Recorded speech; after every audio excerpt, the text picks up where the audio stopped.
जहाँ तक हम लोगों ने कल पढ़ा था सुबह 8:30 बजे, अब थोड़ा सा समय में परिवर्तन हम कर रहे हैं।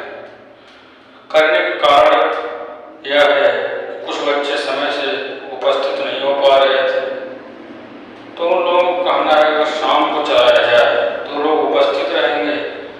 इसी को ध्यान में रखते हुए हमने समय में परिवर्तन किया है। समय आपका 5 बजे रखा गया है, जो निरंतर चलेगा। शाम के समय सब बच्चे उपस्थित हो जाएंगे, जिससे कक्षाएं ठीक प्रकार से चल पाएंगी और सब लोग समय से जुड़ भी जाएंगे। तो हम लोगों ने सामान्य हिंदी में पहले सामान्य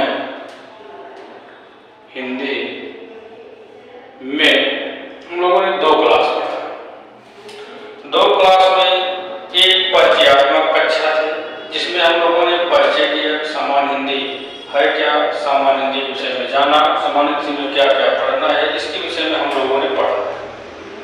फिर उसके बाद भाषा को या सामान्य हिंदी बात एक है, इसके हम लोगों ने अंग पढ़ा। भाषा के कितने अंग हैं? तो कुछ विद्वानों ने भाषा के 3 अंग बताए हैं, कुछ विद्वानों ने भाषा के 4 अंग बताए हैं। जो 3 अंग बताए हैं उन्होंने वर्ण ध्वनि को एक मान लिया है। जिन्होंने 4 अंग बताए हैं उन्होंने ध्वनि और वर्ण को अलग अलग माना है। अब 3 अंग में जैसे आपका ये हो गया, फिर इसके बाद एक अंग आपका हो जाता है शब्द। तो यहाँ भी आपका तीसरा हो जाता है शब्द, वहां दूसरा है तो यहाँ तीसरा है। इसके बाद चौथे तत्व की या चौथे अंग की जब हम बात करते हैं तो यहाँ आता है वाक्य, फिर यहाँ भी आता है आपका वाक्य। इसके बाद जो चीज निर्मित होता है वही आपकी भाषा है। हम लोगों ने यहाँ तक पढ़ा कि ध्वनि क्या है, ध्वनि के विषय में हम लोगों ने पढ़ लिया। जैसे ध्वनि के विषय में थोड़ा सा संक्षिप्त रूप में हम चलेंगे, क्योंकि कुछ बच्चे नए जुड़ रहे हैं, तो इसमें हम थोड़ा सा जानेंगे कि ध्वनि है क्या। ध्वनि का शाब्दिक अर्थ होता है आवाज। यह संस्कृत के अस्फोट के सिद्धांत से आया हुआ है। यह बताया गया है कि किसी वस्तु पर, किसी वस्तु से प्रहार करने पर हमारे कर्णेंद्रियों को जो संकेत प्राप्त होता है उन्हें हम ध्वनि कहते हैं। ध्वनि किसे कहते हैं?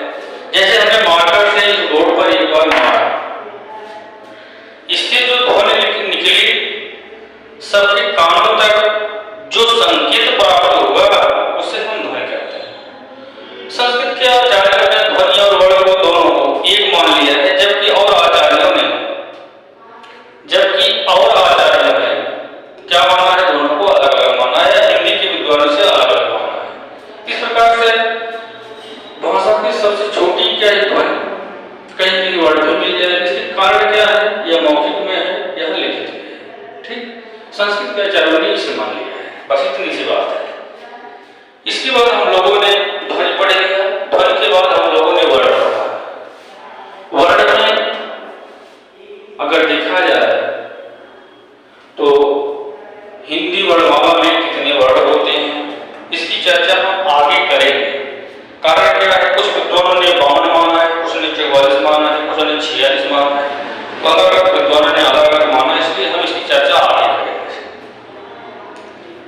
हमने वर्णमाला पढ़ा, वर्णमाला पढ़ लिया है। ठीक, वर्णमाला का विभाजन हम लोग पढ़ रहे हैं। वर्णमाला 2 भागों में बढ़ती है, एक है स्वर, दूसरा है व्यंजन। स्वर किसे कहते हैं, व्यंजन किसे कहते हैं, एक एक चीज हम लोग पढ़ते चल रहे हैं। स्वर स्वतंत्र होता है, स्वर स्वतंत्र होता है।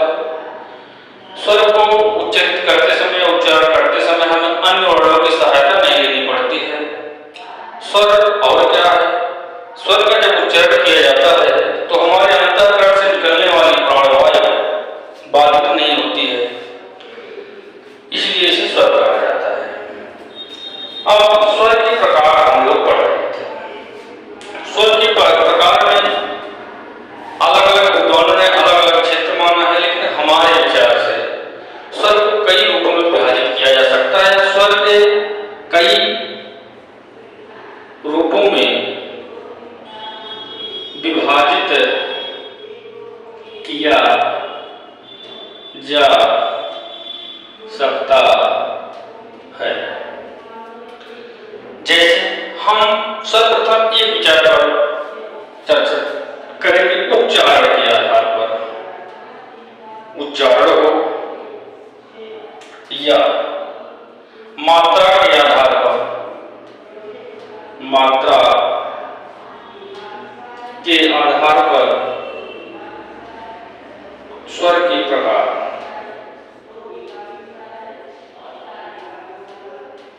स्वर के प्रकार। अब प्रश्न यह उठता है उच्चारण क्या है, मात्रा क्या है। मात्रा का तात्पर्य यह है कि स्वरों को उच्चारित करने का जो समय होता है या भार होता है, स्वरों का जब उच्चारण किया जाता है उसमें जितना समय लगता है उसके आधार पर जो उच्चारण किया जाता है, जो बोला जाता है, उसे हम उच्चारण करते हैं। उच्चारण का अर्थ होता है उत धन चर। ठीक। अब इसके आधार पर स्वर के 3 प्रकार होते हैं। स्वर के 3 प्रकार होते हैं। जो स्वर के 3 प्रकार है उसके विषय में हम चर्चा करेंगे। उच्चारण के आधार पर, उच्चारण के आधार पर स्वर 3 प्रकार के होते हैं। कितने प्रकार के होते हैं? 3 प्रकार। नंबर 1 है आपका ह्रस्व स्वर। ह्रस्व स्वर। नंबर 2 दीर्घ स्वर।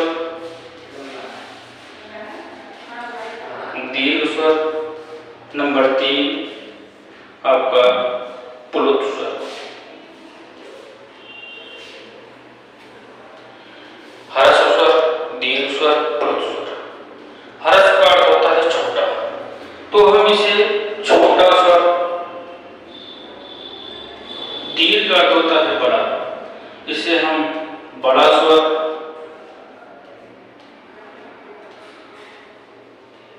कह सकते हैं। इसे हम लघु स्वर भी कह सकते हैं। इसे हम गुरु स्वर भी कह सकते हैं। और क्या कह सकते हैं? इसके अलावा जैसे एक मात्रिक, इसे हम एक मात्रिक स्वर भी कह सकते हैं। जब इसे हम एक मात्रिक कह सकते हैं, जिसे हम द्विमात्रिक भी कह सकते हैं। द्विमात्रिक स्वर कह सकते हैं। कहने तात्पर्य यह है कि ह्रस्व स्वर को हम कई नामों से जानते हैं। इसके साथ साथ और भी नाम हैं, हम उनको और क्या जान सकते हैं। जैसे इसे हम ह्रस्व, छोटा, लघु, जब छंद गणना किया जाएगा। कहने का तात्पर्य है कि जब छंद में इसका प्रयोग किया जाता है तो छंद में एक मात्रा को आई के रूप में दर्शाते हैं। इसे हम आई के रूप में दर्शाते हैं, जबकि दीर्घ स्वर को हम यश के रूप में दर्शाते हैं। ठीक। इसके विभिन्न नाम हैं, तो अलग अलग लोगों ने इसके अलग अलग नाम दिए हैं। फिर भी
भी कहा जाता है। जैसे बिंदेश जी आगे बताएंगे, अब दिख रहा है स्पष्ट, इसे हम मूल स्वर कहते हैं। मूल का अर्थ क्या होता है? जड़। कहने तात्पर्य है कि इसी हर्ष स्वर पर अन्य स्वर आश्रित है। कैसे है उसके लिए हम थोड़ा आगे बताएंगे। हर्ष स्वर की संख्या कितनी है? हर्ष स्वर की संख्या 4 है। हर्ष स्वर की संख्या, हर्ष स्वर की संख्या 4 है। ये परीक्षा में प्रश्न आता है, निश्चित रूप से पूछा जाएगा। अब हर्ष स्वर की संख्या क्या है? या कभी कभी इस प्रकार से भी प्रश्न पूछ सकता है कि एक मात्रिक स्वर को और किस नाम से हम जानते हैं, या इस प्रकार से भी प्रश्न पूछा जा सकता है मूल स्वर क्या है, एक मात्रिक स्वर क्या है, लघु स्वर क्या है। तो सबका नाम यही है। हम अभी जो चारों हैं इनका नाम क्या है, कौन कौन से स्वर हैं जो हर्ष स्वर की श्रेणी में आते हैं? जैसे आ का हर्ष स्वर है। आ के बाद और क्या है? ई और उ और री। ये आपके हर्ष स्वर, ये चारों आपके हर्ष स्वर हैं।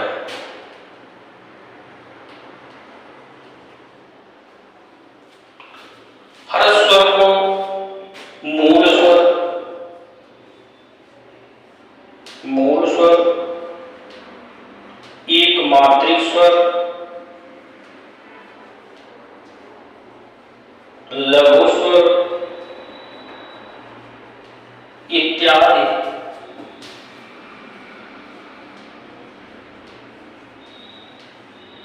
नामों से जानते हैं। इत्यादि नामों से जानते हैं। ठीक। अब इसके बाद हम स्वर के दूसरे प्रकार पर चलेंगे। स्वर का जो दूसरा प्रकार है दीर्घ स्वर। लेकिन इसमें से एक चीज आपको हम और थोड़ा स्पष्ट करना चाहेंगे यहाँ। जैसे हमने कहा कि हम मूल स्वर है। मूल स्वर कैसे है यह जानना भी जरूरी है। अगर मूल स्वर है तो कैसे है? ये आपके जो मूल स्वर हैं चारों, एक आ है, एक आपका ई है, एक आपका ऊ है और एक आपका री है। अगर मूल स्वर है, इसी स्वर पर समस्त स्वर आएंगे, अर्थात समस्त स्वर इसी पे आश्रित हैं। इन्हीं स्वरों के द्वारा अन्य स्वर के व्यंजन होते हैं। दिखाई दे रहा है सबको स्पष्ट? जैसे यदि आ के बाद फिर पुनः आ जाता है, तब अगर पुनः आ आता है तब आपका बड़ा आ जाता है, बन जाएगा। जब ई हो, ई के बाद ये फिर पुनः ई आ जाता है तब आपका बड़ी ई बन जाता है। ये ऊ है, ऊ के बाद ये ऊ आता है, छोटा ऊ है, तब क्या बनता है? बड़ा ऊ बन जाएगा। अब तक संख्या 4 थी, एक बढ़ गया 5,